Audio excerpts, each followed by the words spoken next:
আমাদের আলোচনা আজকে ছিল গুরুত্বপূর্ণ একটি বহস, সেটা হলো আমরা ইমামের পিছনে ইমামের সাথে নামাজ পড়া অবস্থায় সূরা ফাতিহা পড়ব কি পড়ব না।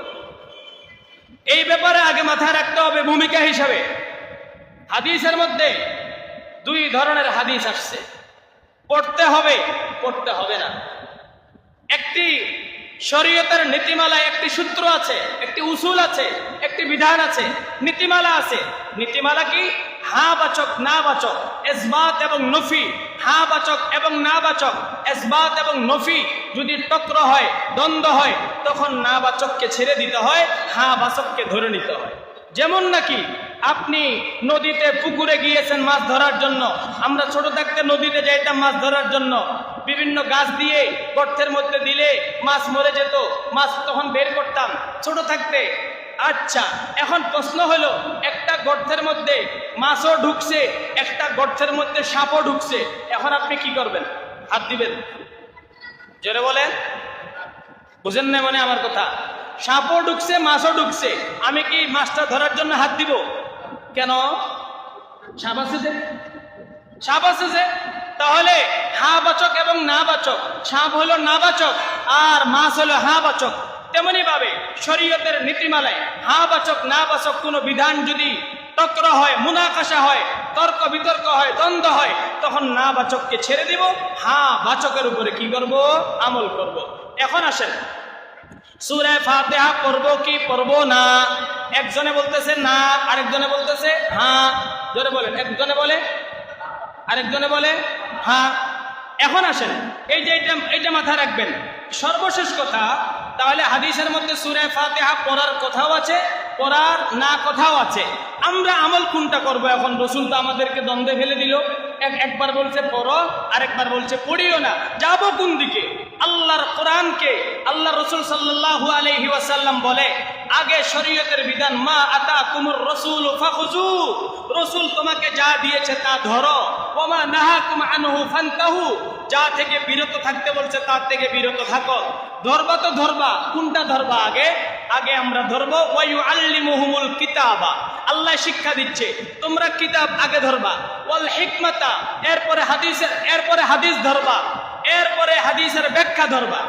তাহলে সর্বপ্রথম আমাকে দেখতে হবে কোরআনে সূরা ফাতিহা পড়া বা না পড়ার বিধান কোরআনে কি দিয়েছেন আল্লাহ পাক রব্বুল আলামিন সূরা আরাফের মধ্যে সর্বশেষ 2 আয়াত শেষ হওয়ার আগে আল্লাহ পাক রব্বুল আলামিন আয়াত নাযিল করে দিয়েছে সূরা ফাতিহা পড়া বা না পড়ার ব্যাপারে বিধান দিয়েছেন।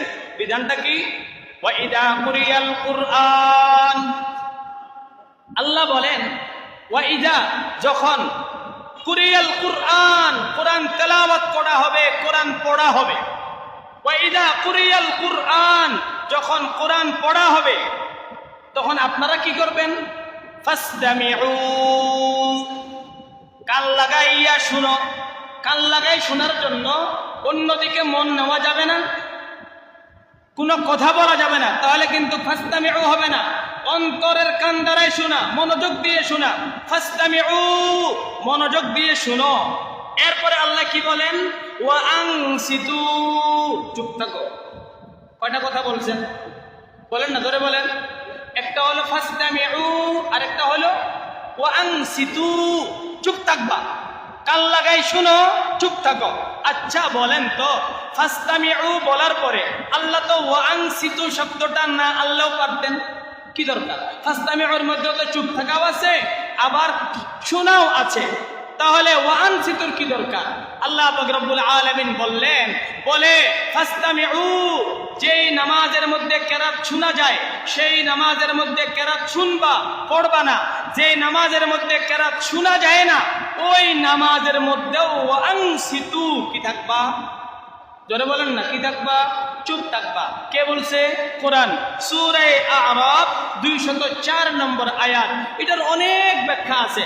তাহলে আল্লাহ বলেন, যখন কোরআন তেলাওয়াত হবে ফাসতামিউ, কান লাগাই শুনো, ওয়া আনসিতু, চুপ করে থাকো। এই দুইটা শর্ত যদি আদায় করতে পারো, আমি আল্লাহ তোমাকে এর বিনিময়ে কি দিব? লাআল্লাকুম তুরহামুন, আমি আল্লাহ তোমাদের প্রতি রহম, দয়া, অনুগ্রহ করব। সুবহানাল্লাহ। এবার আসেন, আমরা এখানে কোরআন শরীফ পড়ি, সবাই একত্রিত থাকে কোরআন শরীফ পড়ার সময়। এটা কোন সময় বলেন? নামাজের সময়। বলেন না কোন সময়? নামাজের সময়। তাহলে ইমাম সাহেব নামাজের সময় কেরাত পড়বে, তাহলে ইমামের পিছনে কি আমি সূরা ফাতিহা পড়বো না পড়বো না? এটার হাদিস আমি আপনাদের সামনে তেলাওয়াত করছিলাম। মান কানা লাহু ইমামুন, যার জন্য ইমাম আছে, ফাকিরাআতুল ইমামি কিরাআতুন, বলে ওই ব্যক্তির জন্য ইমামের কেরাতেই যথেষ্ট। সুবহানাল্লাহ। আবার বলি, তাহলে আরেক হাদিসের মধ্যে আসছে, বলে হুজুর না, আপনার কথাটা আমার মন মতো তৃপ্তি হলো না। তাহলে আমি প্রশ্ন করব, গত জুমায় বলেছিলাম একজন ইমাম সাহেব রুকুতে চলে গেছে, আপনিও রুকুতে এসে ইমাম সাহেবের সাথে শরীক হলেন। শরীক হওয়ার পরে এবার আপনি ওই রাকাতটা পাইছেন কি পান নাই? পেয়েছেন। তো আপনি যদি বলেন সূরা ফাতিহা না পড়লে নামাজেই হবে না, তাহলে তো আপনি পাইলেন রুকু, তাহলে নামাজ কেমনে হয়ে গেল?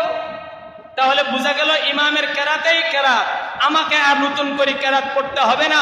এই জন্য তো আমি বলেছিলাম ইক্তাদাইতু বিহাযাল ইমাম। কি বলেছিলাম? ইক্তাদাইতু বিহাযাল ইমাম, আমি এই ইমামের ইক্তেদা করতেছি। এই জন্য ইমামের আগে আপনার সালাম ফিরানোর সুযোগ নাই, ইমামের আগে রুকুতে যাওয়ার সুযোগ নাই, ইমামের আগে সিজদায় যাওয়ার সুযোগ নাই, তেমনি ভাবে ইমামের পিছনে কেরাত পড়ার সুযোগ নাই। কেন?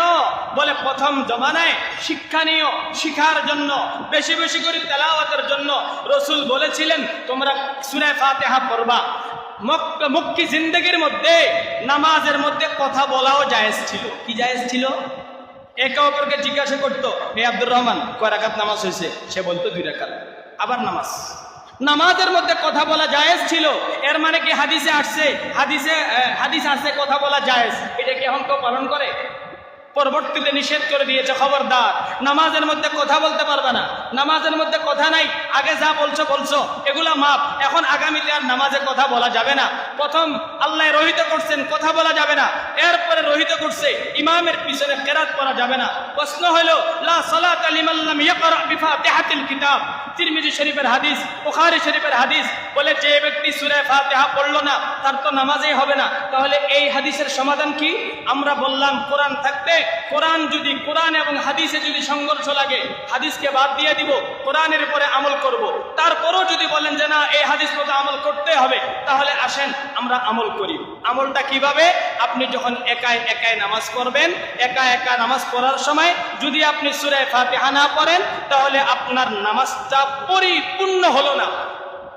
নাহুর কিতাবের মধ্যে, গ্রামারের কিতাবের মধ্যে আছে লা সালাতা, লাটা কুল্লা, লাটা কি লায়নফি জিনিস নাকি লাটা লায়ে মুসাবা বলাইসা, এ নিয়ে এটা গ্রামারি একটা কথা। বলে এ লায়নফি জিনিস কখনো তার জাতকে নফি করে, লায়নফি জিনিস কখনো তার সিফত গুণকে নফি করে।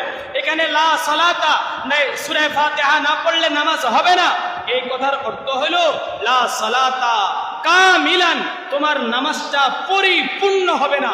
যেরকম হওয়ার দরকার ছিল ওইরকম ভাবে নামাজটা তোমার আদায় হবে না যদি আপনি সূরা ফাতিহা না পড়েন। কার জন্য?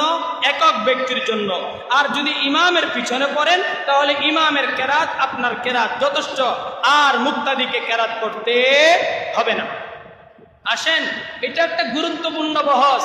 ইমাম শাফিঈ রাহমাতুল্লাহি আলাইহি বলেন ইমামের পিছনে কেরাত পড়াটা ফরজ। বাকি 3 ইমাম, ইমামে আবু হানিফা, ইমাম আহমদ ইবনে হাম্বল, ইমামে মালিক দারুল হিজরা রাহিমাহুমুল্লাহ, এনারা বলতেছেন ইমামের পিছনে কেরাত পড়া যাবে না।